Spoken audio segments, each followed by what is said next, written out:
And David Patterson is Ontario's representative in Washington, D.C. James Rajat, next to him, is Alberta's representative to the United States. Hi, both of you. Very, very kind of you to make the time for the discussion. I appreciate it. Hey, Vassy. Hi, Vassy. How are you? I'm good. It's a wild time south of the border, that's for sure. And you two will know that better than most. Mr. Patterson, I wanted to start with you. How would you convey to Canadians what the political climate, particularly in D.C., is like right now? And does it impact your ability to get your message across?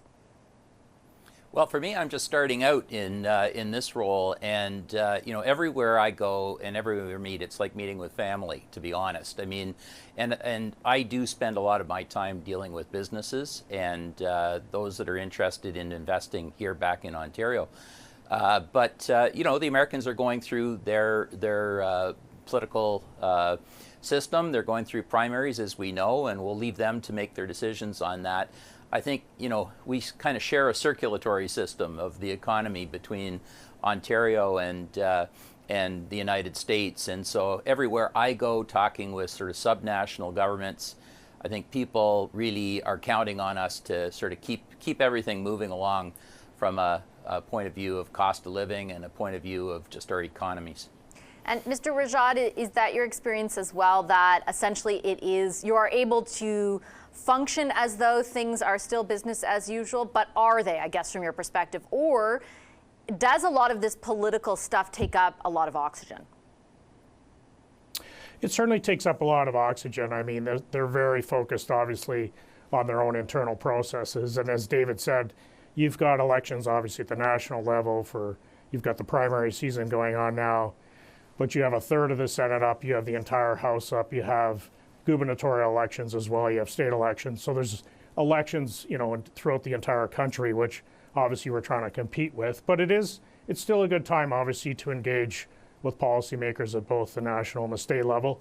And like Ontario, we have such a huge trading relationship. 90% of the exports of Alberta go to the United States. So it's important that we are engaging with policymakers both at the national and state level. What is your sense so far, Mr. Patterson, and acknowledging as you did that you're just getting started in the role, of the degree to which there is protectionist sentiment? Because certainly at a political level, from both parties, there's a lot of talk about it, right? But that doesn't necessarily mean that it always translates. What is your sense of the posture of people that you are engaging with around that protectionist sentiment? Yeah, I mean, in a sense, it's nothing new. I mean, this is something that we've been working our way through, even on a global basis, as trade patterns shift, as we went through the Inflation Reduction Act in the United States, and North America is really girding itself to prepare for an energy transition. We're in the middle of it, technology transition. So it's not something that is particularly new, but what's important for us to do is to keep reminding our American friends that we are building things together. And protectionism really is something that becomes a bit of a self-inflicted wound, in that it raises prices at home if you are protectionist, and it denies you the ability to do things really effectively. Especially for us in Ontario, because with such a strong manufacturing, life sciences, and now critical minerals market, we're really totally integrated in our economies. And so you can't unscramble these eggs. And so you need to work together to make sure that you keep growing. And actually, with the trade agreements that we've had in the last, the renewal on the USMCA, or CUSMA as we call it, all boats are rising, and we're seeing 10 to 20% increase in trade as we go year to year. And Ontario alone, we're almost $500 billion of trade back and forth. So this is really good for us in jobs and the like. We just need to show up and remind people how important that is. Mr. Rajat, the federal government at their cabinet retreat a little while ago talked about employing kind of Team Canada Part 2 to navigate, what happens throughout the electoral process, but also actually in the election, should the former president win again, for example. How much are you engaged in those efforts? We're certainly engaged. Our offices, both Ontario and Alberta's office, in fact, are right in the Canadian Embassy. And Alberta now has 4 offices across the U.S., so we are actually within the Canadian Embassy, Canadian Consul. So we work very much in a Team Canada approach to make sure things like Buy America, Buy American, we're obviously very united on it. We want to make sure that we make the point to our American colleagues that we not only build things together, we have plus 70 cross-border pipelines across our 2 jurisdictions. It shows how integrated we are from an energy and a climate point of view as well. But I think it's from the Alberta perspective, over half of the imports for crude oil and natural gas come from our province alone to the United States. We want to make sure that they know that, and if they're concerned about things like energy security, energy affordability, reliability, if they want to reduce emissions through innovation, that Alberta is a partner in that, and we want to be an example that they can in fact follow. Just following up quickly with you, Mr. Rajat, I was speaking with someone recently in the U.S. government who said if there was one mistake to identify in the first Team Canada approach, it was that it might, and maybe in the time since, that it maybe focused on the White House too much, and that was understandable given who was in the White House at the time. But that essentially the example they used was Joe Manchin did more to convince Joe Biden that Canada should be included in the EV tax credit than anyone else. So the approach should definitely focus on everywhere in the country, not just the White House. Is that your experience as well?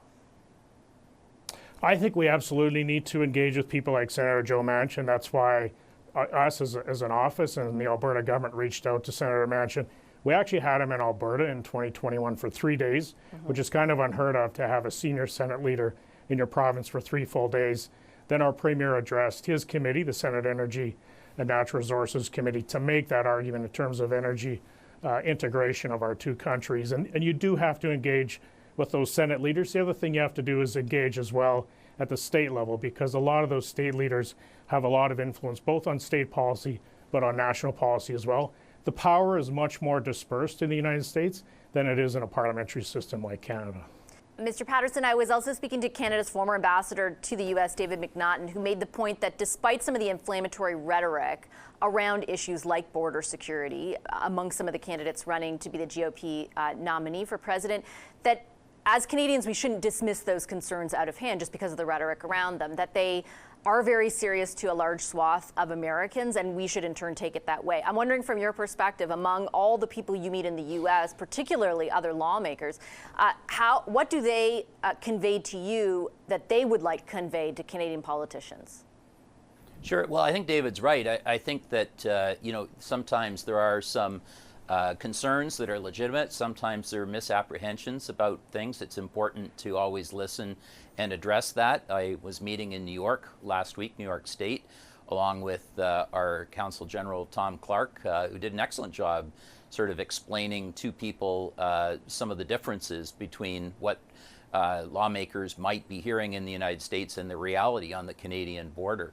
But it's also really critical just to bring it back to the fact that we not only build things together, but that creates jobs. I was in Albany, New York, and I pointed out that the trade between Ontario and New York State employs more people than the entire population of Albany, New York.